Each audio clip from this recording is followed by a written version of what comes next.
नमस्कार दोस्तों, स्वागत है आपका अपने चैनल लर्निंग स्टूडियो में। लर्निंग स्टूडियो में आज हम जानेंगे हिंदी सूफी काव्य के बारे में। हिंदी सूफी काव्य के वैचारिक आधार और सूफी काव्य की परंपराएं, अर्थात सूफी काव्य लिखने के पीछे वैचारिक आधार क्या क्या थे उनके बारे में जानेंगे विस्तार से। और कौन कौन सी परंपराएं, सूफी काव्य की कौन कौन सी परंपराएं थी उसके बारे में जानेंगे। तो चलिए शुरू करते हैं। सूफी काव्य का वैचारिक आधार। सूफी रचनाएं प्रतीकात्मक है तथा दोहरा अर्थ अर्थात लौकिक के साथ अलौकिक के भी संकेत देने लगती हैं। चंदायन पहली सूफी रचनाएं हैं। ये बहुत ही महत्वपूर्ण है दोस्तों, और परीक्षाओं में शॉर्ट क्वेश्चन पूछे जाते हैं। चंदायन किसकी रचना थी, और इस तरह से भी पूछा जा सकता है कि पहली सूफी रचना कौन थी, तो ये उसका उत्तर होगा चंदायन। सभी भारतीय प्रेमाख्यानों एवं सूफी कवियों में कथानक रूढ़ियों का प्रयोग मिलता है। कथानक रूढ़ियों मतलब एक ही परंपरा को बार बार रिपीट करना, उसको बोला जाता है। तो वो एक ही चीज़ को अगर बार बार रिपीट किया जाए तो वो रूढ़ी बन जाती है। इसीलिए यहाँ पे कहा गया है कथानक रूढ़ियों। कथानक रूढ़ी से तात्पर्य किसी ऐसी घटना प्रसंगातीत से है जो एक बार प्रयोग में आने के बाद परिवर्तित प्रेमाख्यानों में बार बार दोहराई जाती है। जैसे कि मैंने पहले ही आपको बताया, रूढ़ियों मतलब एक ही चीज को, एक ही घटना को बार बार दोहराया जाता है, वही यहाँ पे दिया हुआ है। तथा इस तरह रूढ़िगत हो जाती है। जैसे नायक और नायिका का पहली बार किसी मंदिर या फुलवारी में मिलन। सूफी काव्य के समानांतर लौकिक प्रेम काव्य भी रचे जाते हैं। इनमें ईश्वर दास की सत्यवती कथा ढोला मारूरा दूहा एक प्रसिद्ध प्रेम काव्य रचना है। ये बहुत ही महत्वपूर्ण जानकारी है दोस्तों। ढोला मारूरा दूहा ये मैक्सिमम कॉम्पिटिटिव एग्ज़ाम या फिर आपका एकेडमिक एग्ज़ाम में पूछा जाता है, तो इसको आप जरूर याद कर लें। सूफी काव्य परंपरा। अब तक हमने पढ़ा सूफी काव्य के वैचारिक आधार के बारे में, रूढ़िग्रस्त था। और अब हम पढ़ेंगे सूफी काव्य की परंपराओं के बारे में। तो इसमें इस्लाम धर्म में शरा मतलब सनातनी, और बेसरा मतलब मस्त मौला फकीर, दो कोटियां हैं। बेशरा साधक मलामाती कहलाते हैं।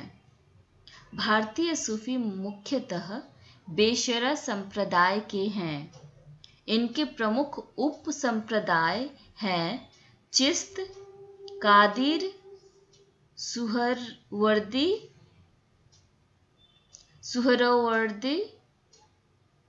नक्सलबंदी और सत्तारी।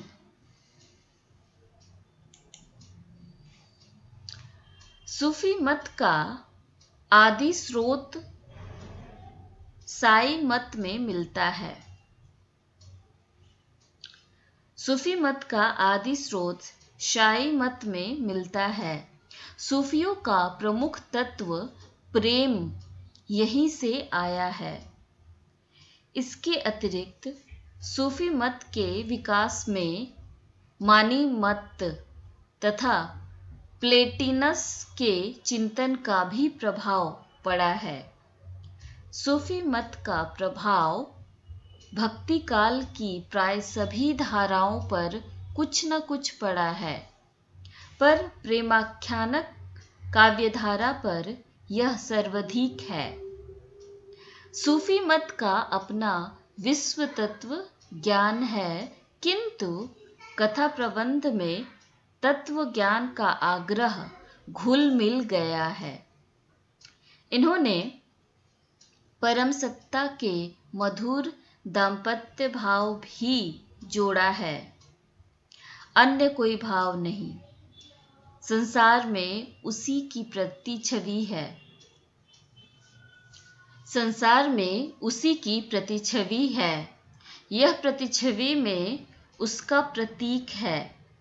सूफी इस प्रतीक को प्रतिकार्य अर्थात परम सत्ता का साधन मानते हैं।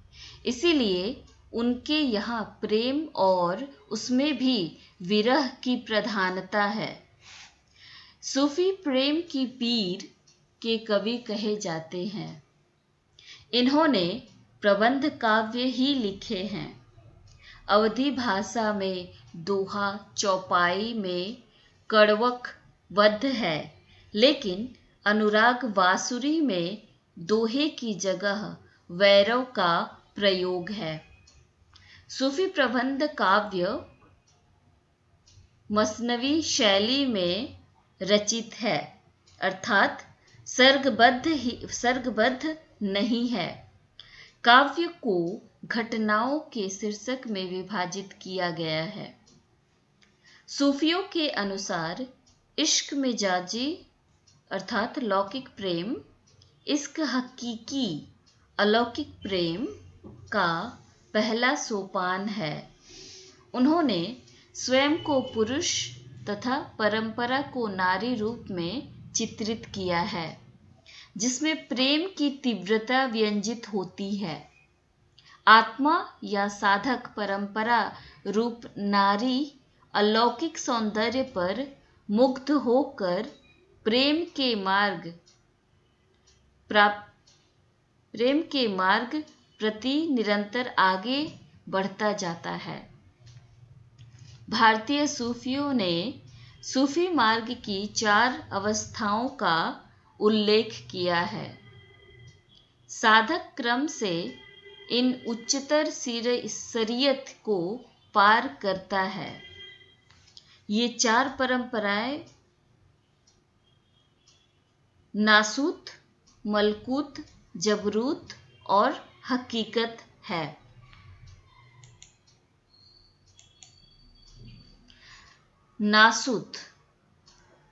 नासूत यह साधना की सबसे निचली अवस्था है, जिसमें साधक शरीयत अर्थात कुरान में प्रतिपादित विधि निषेधों का पालन करता है। मलकूत, इसमें साधक भौतिक जगत के ऊपर उठकर पवित्र हो जाता है। इस अवस्था में वह तरीकत अर्थात पवित्रता अपनाने में समर्थ होते हैं। जबरूत, इस अवस्था में मार्ग की सभी बाधाएं दूर हो जाती हैं तथा साधक में परमात्मा से मिलन की सामर्थ्य अर्थात मारिफत आ जाती है। हकीकत, यह परम सत्य है। इसमें साधक लाहुत की अवस्था प्राप्त करता है। वह अनहलक का अनुभव करने लग जाता है। इसके अतिरिक्त हाहुत आदि 4 उच्चतर सोपानों की कल्पना की गई है, जिन्हें मुकामात की संज्ञा दी गई है। शैतान साधक के मार्ग में बाधाएं उत्पन्न करता है। इस्लाम में शैतान खुदा का विरोधी है, लेकिन सूफी में उसे खुदा का परम भक्त मानते हैं। सूफियों के अनुसार खुदा ने शैतान की सृष्टि साधक की परीक्षा के लिए की है, जिससे साधक को केवल गुरु ही बचा सकता है। मानव शरीर में जड़ तथा आध्यात्मिक दोनों ही प्रकार के अंश हैं। नफस, जिसका अर्थ है जड़ आत्मा, मनुष्य को पाप की ओर ले जाती है तथा रूह अर्थात आत्मा ईश्वर की ओर। नफस को मारना ही जीवन का परम कर्तव्य है।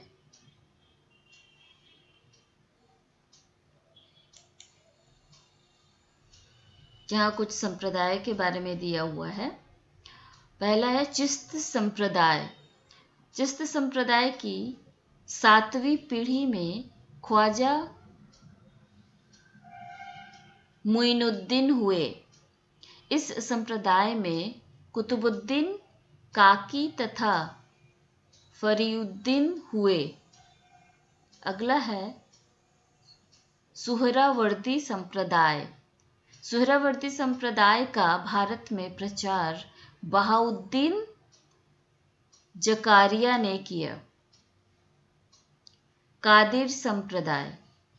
कादिर संप्रदाय के प्रवर्तक अब्दुल कादिर, अन्य सूफी सैयद मोहम्मद गौस। नक्शबंदी संप्रदाय। नक्शबंदी संप्रदाय का प्रचार अहमद फारूकी ने किया। राबिया एक प्रसिद्ध सूफी महिला साधक हो गई।